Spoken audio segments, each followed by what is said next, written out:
Alright, Finlay, thanks for your time. So on the 19th of March we played Turf. It was the game that marked your 1000th game as League Secretary. How many roles have you had in the club before you were a secretary? How many roles? And where did it start for you?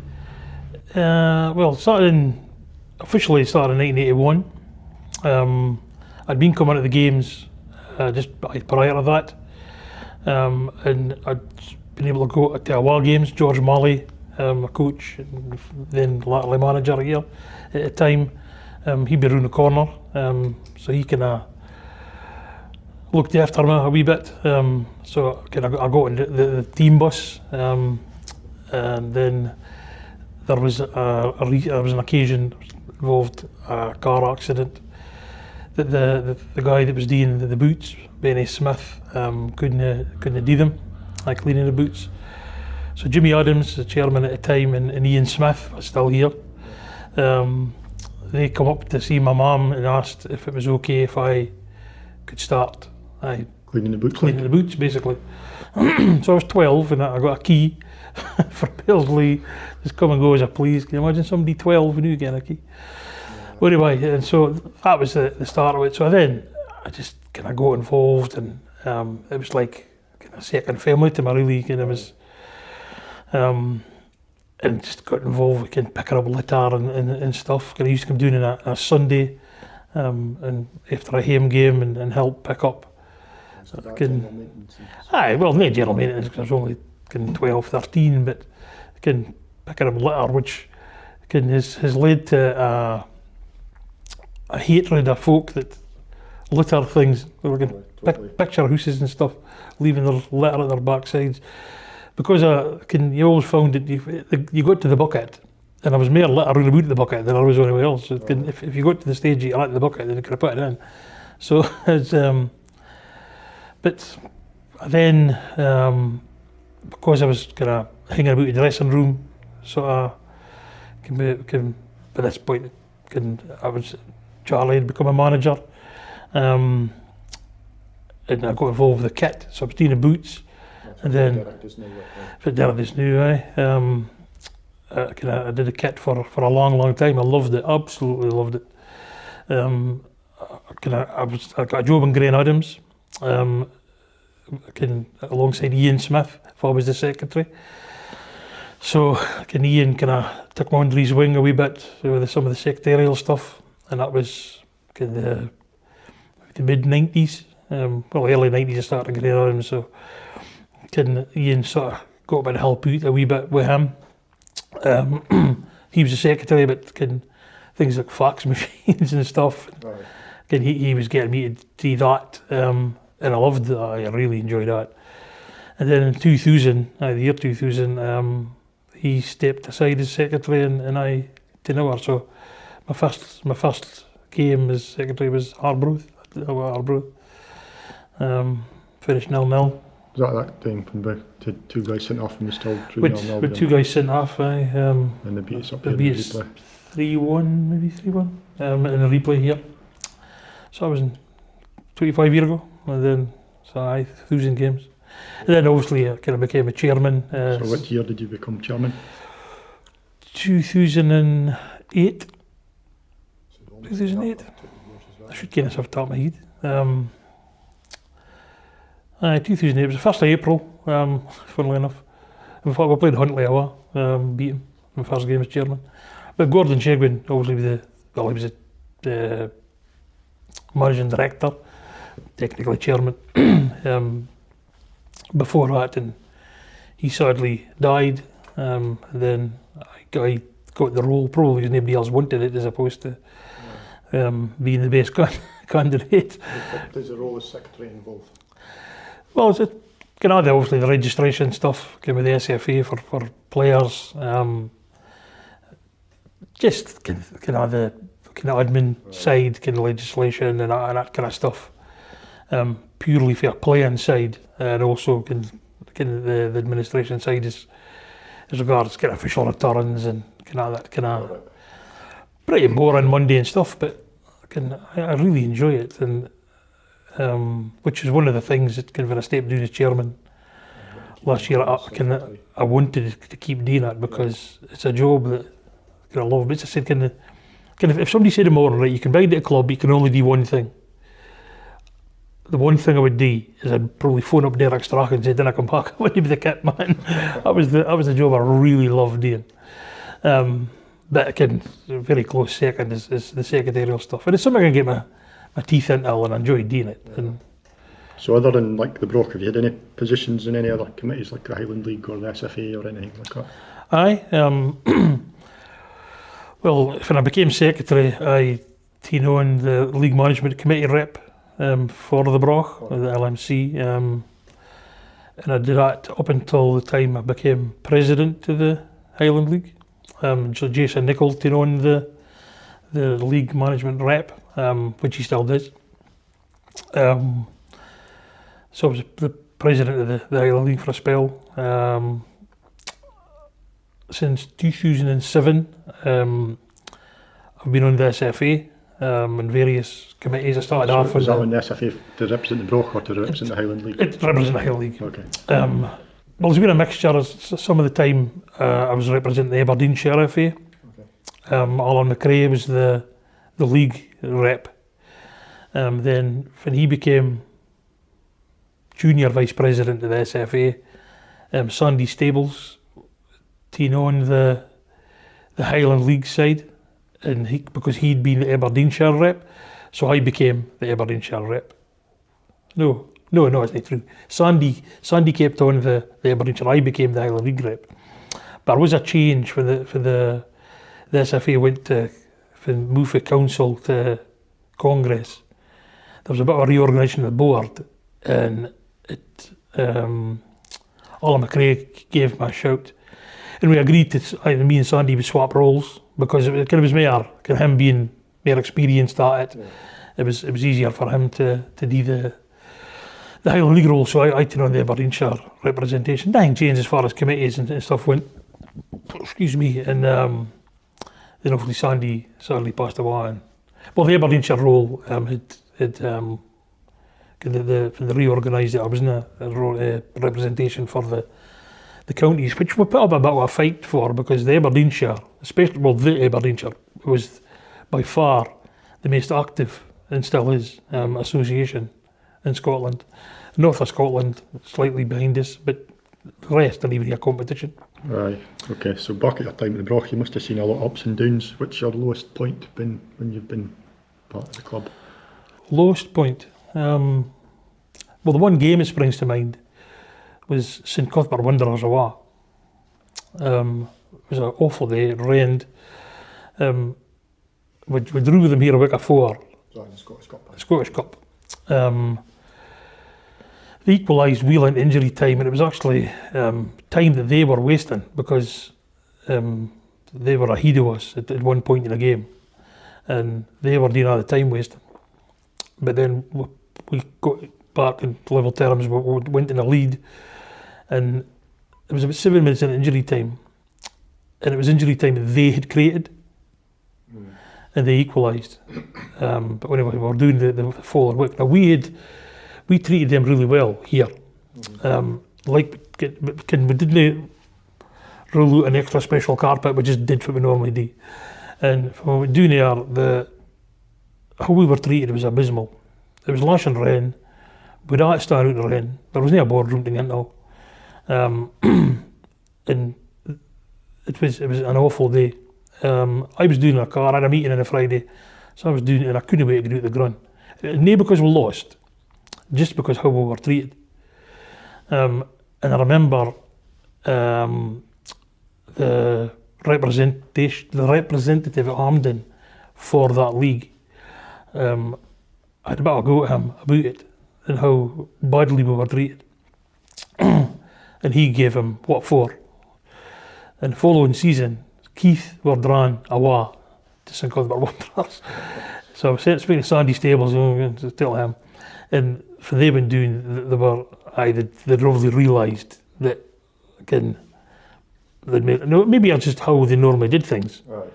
But again, given how well we treated them the week before, and how they were getting in our face, and the fact that they beat us, and but that's probably the lowest point. But at least they've taken it on board and improved it. As well. They did, aye.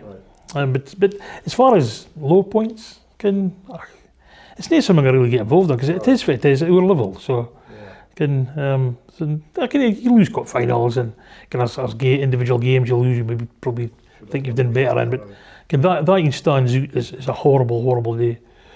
Okay, so we'll put it behind us. And so we've won 2 league championships while you've been here. It must be up there with some of the best times. So, what's your favourite moment while being part of the club?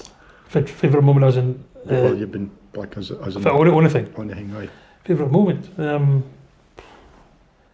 Just being part of the club. I mean, just anything in general. Yeah. I'm a supporter first and foremost. I mean, we used to come to the games when I was a young loon, as I said. We weren't very good in the 80s at times, so we didn't have massive support. I remember was it Huntley on a really cool day. I think it was me, Mikey Barber, Ian Bowie, his twins, John and Graham, Linda, their sister. I think it was about it. It was lucky it was a dozen folk. But anyway, they've obviously improved. But I'm just a supporter, and I find myself fortunate enough to have been in positions within a club, but just nothing really sticks. It's obviously when we did win a league, becoming chairman, the Hall of Fame thing last year, or last season. It's proud moments for me. But neither anything I didn't ask for anything, I didn't want anything, I didn't expect anything. I'm just happy to help out. I think most people are probably like that. So. Okay, so last year we had 2 cup finals, and how many cup finals have you seen the club play in? Well, I was playing about my spreadsheet a few months ago. Yeah, I've been playing about that as well. I've been playing about that as well. And I couldn't. 42 finals I've seen a Brock playing. And how many wins? 21 wins, 21 defeats. Aye. But I thought that's impossible. So I went and double checked it, and even saying it, I knew it doesn't feel right. The 42 finals just seems an awful lot. In a short period of time. But it's like right, 42 finals. And which one has meant most to you? Mine personally is when we beat Peterhead 6-3 after extra time at Cove. Was that Shield or a Cup? Shield. It was doing 3-0 with 20 minutes to go. Well, it was actually 3-0 with 12 minutes to go. Was it 12? Aye. What a lot of folk forget is that we were 3-1 doing, getting into injury time. Aye. And we scored twice. And then beat him in 6-3. But that's up here because every final you win. And I was from the one we beat for Martin and Shield last season. I said to Neil Clark after a game, it doesn't change. Winning a cup, it never gets tiring. Aye, it's a brilliant feeling. And every time you lose a cup final, they mark the things you win better. Aye. But I think the qualifying cup final in 1996. Was that the last team? No, that was 2006. But in 1996, from one, that was the first big trophy the Brock had won for quite a while. No disrespect to the Bells Cup, the things we won in the 70s, and only the Aberdeenshire trophies, because folk ken my passion for Aberdeenshire, but the qualifying cup, that was big deal at the time, and to win that was just amazing. And that night I got so drunk that I couldn't mind nothing about the night before, and I still can't. Right. So from that point on, I've never touched a drop of drink in a cup final because I want to savour every single second. Yeah. Right, so other than obviously the Belsley's your favourite ground in the Highland League, what's your favourite one, past or present, even like the clubs? Away game. Away game, even like Peterhead or Inverness or Ross County, it's in the league anywhere. The all Recreation Park, Peterhead, it was a dump. Aye. Honest, it was an all ground, even Peterhead. Aye. But and we didn't have a very good record at it. Well, not in my time. Aye. Although we did have one or two good ones, one Aberdeenshire Cup there against Peterhead. But I think my favourite ground, and probably because I was a young loon when I went up, is Clach. Right. And I've always had a soft spot for Clach, but possibly because my granny was Gaelic. Right. And I might have to tell him about getting Clark and a Cuddon is getting some of the washing stone or something. And I might have to tell him off when I was a young loon. And so I've always had a soft spot for Clark. And it's nice, they've always had nice folk. They've changed a few times over the years, but it's always been nice folk. And so probably Clark was my favourite ground. Okay, and now Peterhead's actually at the league. Faz the biggest rivals you think the Broch's got in the league? Rivals? I don't think we've got really rivals. I mean, because Peterhead was a big rivalry. It was used to get the Boxing Day and the Christmas. I mean, we're all Peterhead games. I mean, I came and play them here on Saturday or next Saturday. But see, the morning I brought Peterhead game, it was a completely different feeling. Yeah. Can you get up with a note in your stomach and desperate to win? And as I say, through the 80s, we were awful against Peterhead. For that, through the 90s and stuff, it was brilliant. We beat them just about every time. But through the 80s, it was horrible. It was scared of getting beat. But as far as new, I mean, we tend to get on with most of the clubs, and there's maybe Bucky a few years ago when was going for a league, and Cove for a while. But it wasn't like a hatred rivalry. No. Neither that broke Peter, he was hatred, because we were pretty much the same kind of folk. I think probably that when Peter he left the league, they got promoted up into the SPFL. We kind of doubted about with the Christmas derbies and Far would play for them, but we hadn't really got a rival, I don't think.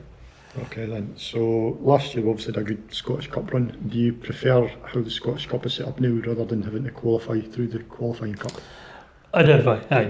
The qualifying cup, as I've already said, was kind of fantastic competition, because when you won your quarter final, that was mass celebrations.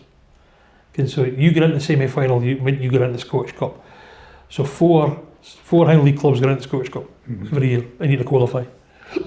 So actually going on and winning the tournament was probably secondary to actually getting into the semi-final. So your quarter final was like your final, because then it pretty much get into the semis, which got you into getting the draw for that. Like if the draw was made, I was mass excitement, because you were praying for a favourable draw to get into the Scottish Cup. And came back there, there was no internet, no mobile phones, none of this stuff. I mean, I remember I was working with Charlie Duncan, and we were up in Banff, working in Banff, and there was a phone box, probably 3-minute walk how far we were working, and they were marking the draw for a qualifying cup. So Charlie sent me up to the phone box to get the draw. So I went up, but they made the draw at a meeting, and then they didn't release the draw until the meeting was actually finished. So you had to phone the receptionist to get the draw. Right. And I must have went up about 5 times in this bloody phone box to try and get the draw. Well, that's not the point. But to your question, I think it's better now, because everybody gets in. And some of the junior teams get in a preliminary round as well. And you tend to find that you play, and every now and again you get to play somebody that you wouldn't normally get to play. Yeah. And it's good. And so if you treat the first 2 rounds of the Scottish Cup like the all qualifying cup, so you're aiming for round 3. I kind of big teams didn't come in round 4. No, but round 3 that's when the so Aberdeen Bar and Premier League's in at that point. Right. So if you treat the first 2 rounds like the all qualifying cup and as a qualifier to get into the 3rd round, but can folk like Billy Gordon, Jimmy Young, Neil Clark, Brian Sam that hardly played in the Scottish Cup. Right. To know everybody plays in the Scottish Cup. Yeah. But it was always a big thing. So the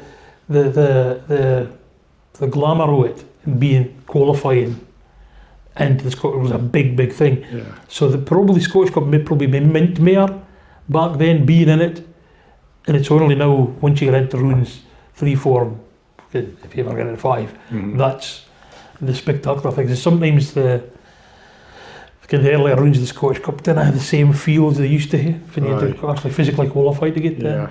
So I was speaking about the Scottish Cup. How many SPFL grounds have you been at while watching the Broch? Right, well, East Stirling was the first team.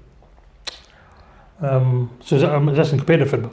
Aye. Aye. Well, yeah, well, he probably had a few in friendlies and that. Aye. East Stirling, Arbroath, obviously, Falkirk, Can't forget Ibrox. Inuit, well, Partick Thistle, played them in the Stenhousemuir, played them in Scottish Cup and the Scottish League Cup. Good for Ibrox. Sparkfield last year as well. Well, still in Albion, played Rangers B, so obviously Ibrox. Right.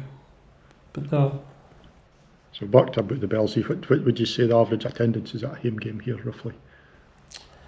depends, but I knew it's probably between 3 and 400, I would guess. I mean, that was depending on who you're playing against, because some opposition tucks more away fans than others. Mm. Alrighty. And obviously we won the league in 2021, and back then you didn't need a bronze licence, so how, again, we just got our bronze licence last year, what kind of boxes did you have to tick to actually get the bronze licence? It's quite a lot. I mean, there's a lot in it that folk never realise. Quite a few hoops you've got to jump. But we're fortunate that we've got Jason Nicol, as most folk ken, and Elizabeth Dunbar, and a lot of folk ken. Well, they ken Elizabeth, but she doesn't ken what she does here. To get us over the line for only club licensing, but for bronze, because Elizabeth has had the child protection and welfare stuff. Okay.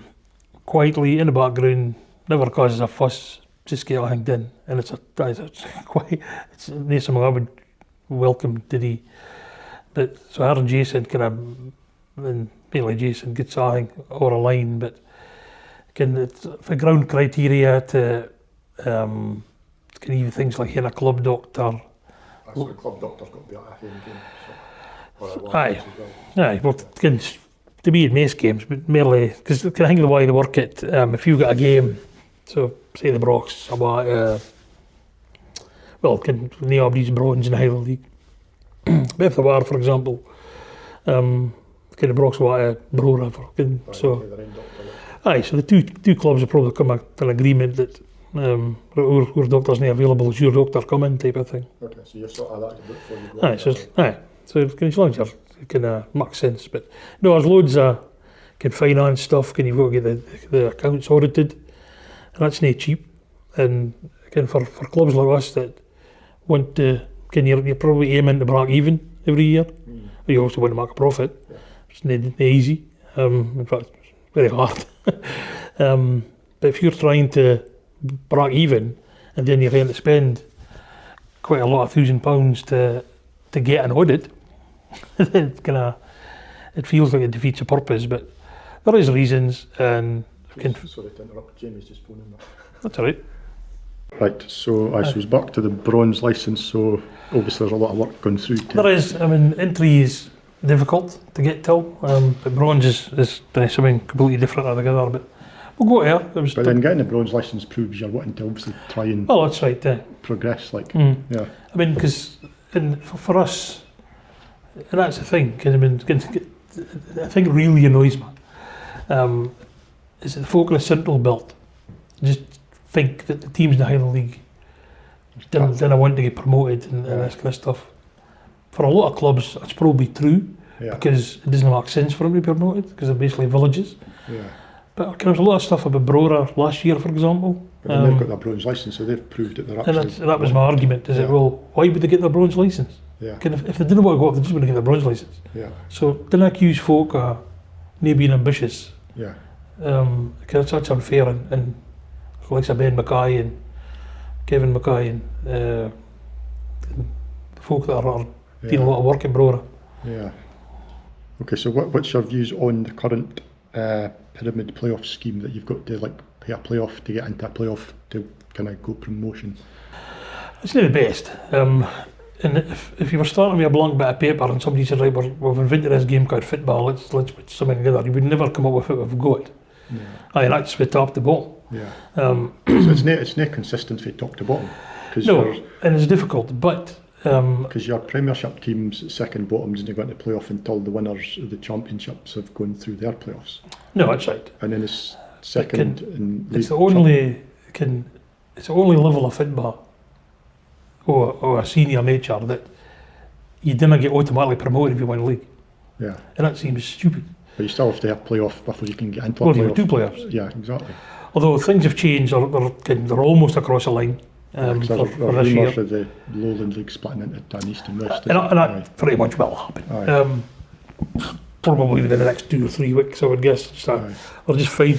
So then is that like a 3-way one-off game between the 3 winners? Probably 3 games. So with the Highland League, Lowland East and Lowland West. And it'll be a round robin, 1 game each. So you're playing 3 games, it'll be Saturday, Wednesday, Saturday. Aye. Or the Saturday, Wednesday, Saturday, you'll get the same amount. So it doesn't need to go any weeks through the fixture list. And then the winners of that then still has to play Club 42, which is near right. But if you can back 10, 12 years ago, the only way a club like ours would get into the Scottish League, or the SPFL as it is now, you were basically waiting somebody else got bust, or a league expanding, which wasn't very good. But now as a facility for ambitious clubs to get up into the East Kilbride have managed it, Bonnie Rose, although they're not back out. Cove's done alright since Spartan, up. Cove, they probably can, far they were, to far they ended up a couple of years ago was meteoric. So it's a lot better than it was, but you're not going to, can the turkeys vote for Christmas thing, it'll be a long time before the clubs in the SPFL will vote for 42 to go straight. Yes, it's unlikely, I would think, but it's better if it used to be. Should we complain? Well, we can nip at it. But we've got a bit of a change through. It helps with the Highland League, because the Angus clubs and Dundee clubs will go to the Lowland League. In no disrespect to Brecon, because it's kind of really good club, nice folk. They've been welcomed into the Highland League. They probably didn't want to be in the Highland League because they were relegated into it. Yeah. So it's slightly different for them, and folks shouldn't criticise them for it because that's not fair. Yeah. They're here because they got relegated, and they obviously want to go back up. But the Highland League will go back to how it used to be. So if that happens and Brecon go into the Lowland League East, does some other team have to come in and fill the gap for them? No. Well, not necessarily. No. See, ideally you would have 16 clubs. That's the optimal thing, because divisible by 4 every place. But we've managed to have 18 for quite a while. So. And if they go, that's down to 17, so you need to have somebody sitting out every week. Which is no fine. But there's nobody come in at the moment. Yeah. So if we could get to 16 naturally, that would be fine. But the last thing we want is to say, right, you need to go because we need 16. So that's not what I'm suggesting. But if it ever got there naturally, with somebody getting promoted, for example, with 16, then probably at that point we'd say, right, that's it. We'll always run with 16. Yeah. That's just my view. It's not the club's view, and that's not the league's view. It maybe is, but I'm just speaking from my end. But the only clubs, so Elgin City, Peterhead, Ross County, Inverness, Carly Thistle, Aberdeen, is the only clubs that can really get relegated in the Highland League. Aye, yeah. Okay, well I think that's about. I think there's anything else you want to add? No, just to say earlier on, it's just great to be involved. Alright, okay, thanks for your time in. Okay, cheers, and I'll see you at a game sometime. Aye.